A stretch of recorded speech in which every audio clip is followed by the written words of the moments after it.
بھی آپ کے پاس ہونا چاہیے، جتنا بھی کچرا ہے اس کے اندر آپ اس کو ڈالیں۔ یہ ساری چیزیں اگر آپ نوٹ کر لیں تو آپ کو فائدہ ہوگا۔ ایک ڈسٹ بن جو آپ بڑھا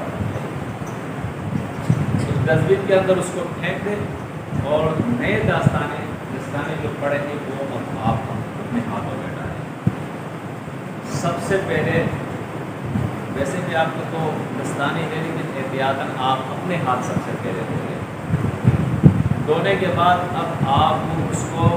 وضو کرائے سب سے پہلے، اور وضو کا آپ کو پتہ ہے جس طرح ہم کرتے ہیں نا وہی وضو ہے، جس طرح ہم غسل کرتے ہیں وہی غسل ہے، کوئی اور اس کے اندر کوئی چینجنگ نہیں ہے۔ سب سے پہلے آپ دائیں طرف سے شروع کریں وضو، اور اس کا ہاتھ دھوئیں، یہاں کلائیوں تک اس کا ہاتھ دھوئیں۔ پہلے دایاں ہاتھ، اس کے بعد پھر بایاں ہاتھ۔ دو آدمی ہوں گے تو اس سائڈ والا دایاں دھو لے گا، اس سائڈ والا بایاں دھو لے گا، ٹھیک ہے نا۔ ہاتھ دھونے کے بعد آپ کو کلی کرانی پڑتی ہے نا، ناک میں پانی ڈالنا، کلی کرانا، تو اس کا طریقہ یہ ہے کہ کلی کرانے کی ضرورت نہیں ہے۔ جو کاٹن آپ نے رکھا ہے نا وہی کاٹن آپ نے پانی میں بھگوئے، گیلا کرے، اور وہ گیلا کاٹن لے کے اس کے منہ پہ، اس کے دانتوں پہ اس کو مل کے تھوڑا سا صاف کر دیں۔ ایک دفعہ کاٹن لیا، اس کو صاف کیا، ڈسٹ بن میں پھینکا، دوسرا کاٹن لیا، پھر گیلا کر کے اس کو صاف کیا، ڈسٹ بن میں پھینکا، پھر تیسرا کاٹن لیا، اس کو صاف کیا، 3 دفعہ اس طرح منہ صاف کر کے کاٹن پھینک دیا۔ پھر ایک کاٹن لیا، اس کو گیلا کر کے اس کے ناک کو جو ہے اس طرح سے کر کے تھوڑا سا صاف کر کے ڈسٹ بن میں پھینکا، دوسرا کاٹن، تیسرا کاٹن، اس طرح اس کا ناک بھی صاف کر دیا۔ اس کے بعد آپ کو چہرے پہ پانی ڈالنا ہے، اس کا چہرہ دھوئے، پانی اس پہ ڈال دے، پھر دایاں ہاتھ، پھر بایاں ہاتھ، کونیوں تک یہ اس کا دھوئے۔ اس کے بعد سر کے مسے کی باری آتی ہے، تو جو لوگ احناف کہلاتے ہیں، حنفی لوگ ہوتے ہیں، وہ اس کے اندر اس مسئلے کو نہیں سمجھتے ہیں، وہ سر کا مسا بھی کر دیتے ہیں، وہ پاؤں بھی دھو دیتے ہیں۔ سر کا مسا، پاؤں دھونا، یہ آپ دیکھیں زندوں کے لیے، مردوں کے لیے غسل کے وقت نہیں ہوتا ہے۔ آپ نے جب ہاتھ دھوئے تو اس کے بعد جب سر کا مسا آئے گا تو اس کے بعد طریقہ یہ ہوتا ہے کہ آپ دائیں طرف پانی ڈالتے ہیں، بائیں طرف پانی ڈالتے ہیں، پھر بیچ میں پانی ڈال کے پورے جسم پہ بہا دیتے ہیں۔ یہ غسل کے اندر بھی بتائیے آپ لوگ، یہ غسل کا بھی یہ طریقہ ہے، میت کا بھی یہ طریقہ ہے۔ پورے جسم پہ آپ نے پانی ڈال دیا، اس کے میت کے پورا جسم گیلا ہو گیا۔ اب گیلا کرنے کے لیے یہ طریقہ ہے کہ آپ اس کو سب سے پہلے کیا کریں گے، چونکہ آپ کو دائیں طرف پہلے دھونا ہے، یہ طریقہ ہے، سنت طریقہ ہے، تو بائیں طرف اس کو کروٹ دیں گے، بائیں طرف کروٹ دیں گے، دائیں طرف پہ پورا پانی بہا دیں گے، پھر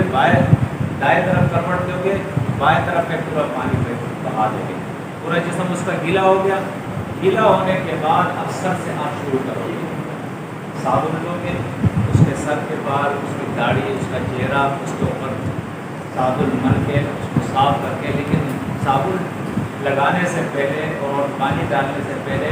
تھوڑی سی روئی لے کے اس کے منہ میں، تاکہ پانی اندر نہ جائے، اس کے ناکوں میں اور اس کے کانوں میں تھوڑی تھوڑی روئی رکھ لیں تاکہ پانی اندر داخل نہ ہو۔ اور یہ روئی اگر سرسوں کے تیل سے تھوڑی سی گیلی کر کے آپ لگائیں تو اور زیادہ بہتر ہوگا، پانی سے بالکل نہیں جائے گا، وہ پانی کو روک لے گا، اگر نہ ہو تو کوئی مسئلہ نہیں ہے، ایسے ہی کاٹن تھا۔ پانی سر پہ ڈال کے اس کو دھلا کے نہلا کے اس کے بعد پورے جسم کے اوپر جو ہے آپ کو پہلے دائیں طرف کروٹ دے کے اس کے جسم پہ صابن مل کے اس کو صاف کر کے اس کو پانی بہا دو، پھر بائیں طرف دائیں طرف کروٹ دے کے بائیں طرف اس کو اس طرح سے صاف کرو، تو یہ پاؤں تک چلا جائے گا۔ اب پاؤں پہلے دھونے کی وضو میں ضرورت نہیں تھی، اب اس کا پاؤں بھی دھل گئے، پاؤں میں بھی صابن وابن ڈال کے اس کو صاف کر لینا۔ یہ آپ دیکھیں نا جتنی عزت کے ساتھ، احترام کے ساتھ اور اکرام کے ساتھ میت کا یہ معاملہ کرو گے، اس کے سطر کا خیال رکھتے ہوئے، ٹھیک ہے نا، اور جتنا زیادہ اس کو اچھی طرح صاف کر لو گے تو یہ اجر کی بات ہے۔ یہ ایسی بات نہیں ہے کہ ہم گئے اور بس ختم ہو گیا، نہیں، اللہ کے نبی صلی اللہ علیہ وسلم نے فرمایا کہ جو شخص میت کے کفن، غسل سے لے کر اس کو دفنانے تک اس پورے معاملے کے اندر شریک ہوتا ہے تو 2 قرات کا ثواب اس کو ملتا ہے۔ صحابہ نے پوچھا ایک قرات یہ کیا چیز ہے؟ کہا یہ اتنا اجر ہے جتنا احد کا پہاڑ، یہ مثال دی ہے کہ احد کے پہاڑ کی طرح ایک قرات ہوتا ہے، جیسے 2 قرات جو ہے اس کو اجر ملتا ہے۔ اور اگر کوئی اس کو اس کے جنازے تک شریک ہوتا ہے، اس کو دفنانے کے لیے قبرستان نہیں جاتا ہے، تو اس کو صرف ایک کی رات ثواب ملتا ہے، ایک سے وہ محروم ہو جاتا ہے، ٹھیک ہے نا؟ تو یہ چیزیں لازمی بھی ہے۔ دیکھیں آج اگر کسی کی میت ہو گئی اور اس میں نہیں جاتا ہوں، اس کو میں غسل نہیں دے رہا ہوں، اس کے کفن کا بندوبست نہیں کر رہا ہوں، اس کو دفنانے کا، اس کی قبر کا، کل میری بھی تو میت ہو سکتی ہے، میرے رشتہ دار کی بھی تو ہو سکتی ہے۔ کتنے ساتھی میں نے ایسے دیکھے، یقین جانا، اس کی میت ہو گئی، اس کے رشتہ دار کی میت ہو گئی، اگر کوئی جنازے میں نہیں گیا وہ ناراض ہو جاتا ہے، فلاں میرے باپ مر گیا تھا، بھائی مر گیا تھا جنازے، اس سے پہلے 10 آدمی اور دوسرے مر گئے ہوں گے، کسی جنازے میں وہ شریک نہیں ہوگا۔ تو یہ انصاف ہے۔ آپ کسی کے جنازے میں نہیں جاتے، آپ کسی کو کفن نہیں پہناتے، آپ کسی کو غسل نہیں دیتے، آپ اپنے کاروبار میں لگے ہوئے، جب آپ کے یہاں کوئی میت ہوتی ہے تو پھر آپ گلہ کرتے ہو کہ میرے یہاں تو کوئی آیا ہے۔ دیکھیں گلہ کرنے سے پہلے ہم اپنے گریبانوں میں جائیں گے اور ہم یہ دیکھ لیں کہ کوئی ہم سے بھی گلہ کرے گا، ہم بھی اجر سے محروم ہو رہے ہیں۔ دوبارہ یہ گلے شکوے یہ تو اپنی جگہ پہ، ہمیں اسے کوئی لینا دینا نہیں ہے، ہمیں تو اللہ سے اجر چاہیے۔ تو اس اجر کو حاصل کرنے کے لیے اور سسٹم کو چلانے کے لیے ضروری ہے کہ جس ساتھی کی بھی میت ہو جائے، اس کی وفات ہو جائے، جیسے اطلاع آئے اپنے ضروری کام آپ چھوڑ دیں اور فوراً وہاں جائے، اس کے گھر پہ جائے اور جائزہ لے کہ میرے اس بھائی کو جو زندگی میں میرا بھائی تھا، اب مجھ سے یہ جا رہا ہے، رخصت ہو رہا ہے، تو اس آخری رخصتی میں جتنا ہو سکے میں اس کے ساتھ اس کی مدد کروں، کفن کا دیکھے، اس کے قبر کا انتظام دیکھے، اس کے سلیبوں کا انتظام دیکھے، اس کے جو ہے نا جو رشتہ دار ہیں جو ان کے پیچھے رہ گئے ہیں ان کے کھانے پینے کا انتظام دیکھے، ایسا نہ ہو کہ وہ بیچارے جو ہے نا بھوکے رہے، غم کے اندر ہے، ان کو کھلانے پلانے کا انتظام ہے۔ یہ ساری چیزیں اس کا جو ہے ہم جائیں اور اس کا جائزہ لیں، اس کو وہاں اس کے مدد کریں ان لوگوں کی، تو انشاءاللہ ایسا کریں گے نا۔ ہم سے ضروری کام چھوڑ کر وہاں ہمیں جانا ہے اور جہاں ہمیں ضرورت ہو بڑھ چڑھ کر ہمیں یہ کام کرنا ہے، ٹھیک ہے نا؟ تو اس طرح آپ نے اس میت کو غسل دی، وہ تیار ہو گیا۔ اچھا، اس میں پانی میں بیرے کے پتے ڈالنا یا کافور ڈالنا، تو یہ چیزیں بھی سنت سے ثابت ہے، احادیث سے ثابت ہے، اگر ہو تو ٹھیک ہے، نہ ہو تو کوئی ضروری نہیں ہے، بغیر اس کے بھی ہو سکتا ہے۔ اب آپ اس کو کفن پہنا رہے ہیں، کفن پہنانے سے پہلے جس تختے پہ وہ پڑا ہوا ہے اس تختے کے اوپر وہ جو کپڑا اس پہ آپ نے ڈالا ہے، اگر وہ گیلا ہو گیا تو وہ کپڑا آپ ہٹا دیں اور اس کی جگہ پہلے ایک اوپر سے کپڑا ایسے ڈالیں اور 2 آدمی اس گیلے کپڑے کو کھینچ لیں اور سوکھا کپڑا اس کے اوپر ڈال دیں۔ ڈالنے کے بعد وہ جو کفن آپ نے تیار کیا ہے اس کو چارپائی کے اوپر آپ ترتیب کے ساتھ تیرا لفافہ، اس کے بعد تہبند، اس کے بعد قمیض کا ایک سائڈ آپ لپیٹ لیں، پھر اس میت کو اس تختے سے اٹھا کے اس چارپائی پہ آپ رکھیں گے، وہ بالکل کفن کے اوپر آ جائے گا۔ وہ اوپر والا سائڈ جو آپ نے لپیٹا ہے وہ آپ اس کا ایسا کرو گے تو وہ اس کی قمیض اس کے اوپر آ جائے گی۔ پھر پہلا جو تہبند ہے اس کو لپیٹ لو گے بائیں دائیں، اور پھر جو ہے لفافہ بائیں دائیں سے لپیٹ کے اس کو تینوں جگہ سے گٹان دے کے آپ کی میت ہو گئی۔ اچھا، یہ میں بھول گیا، تو غسل دینا اور اس کو تولیے سے سکھانے کے بعد آپ یہ کام بھی کر لیں، کنگھی لے کے اس کے داڑھی واڑی اگر ہے، بال وغیرہ ہے تو اس کو کنگھی کر کے بالکل سیٹ کر لیں، صحیح کر لیں، وہ خوبصورت رہے گا، خوبصورت نظر آئے گا۔ اچھی بات ہے، آپ کا بھائی ہے تو جتنا وہ آپ اس کو صاف کر سکیں، بہتر کر سکیں، اتنی اچھی بات ہے۔ اس میں یہ بات ہے کہ بعض لوگ جو ہے اس کے جیسے مونچھوں کے بال ہے بڑے ہو گئے وہ کاٹتے ہیں، یا جو ہے زیر ناف بال ہے وہ کاٹتے ہیں، تو یہ چیزیں سنت سے ثابت نہیں ہے، اس کو آپ اپنی جگہ پہ چھوڑ دیں، بس اتنی کنگھی کرنا یہ کافی ہے۔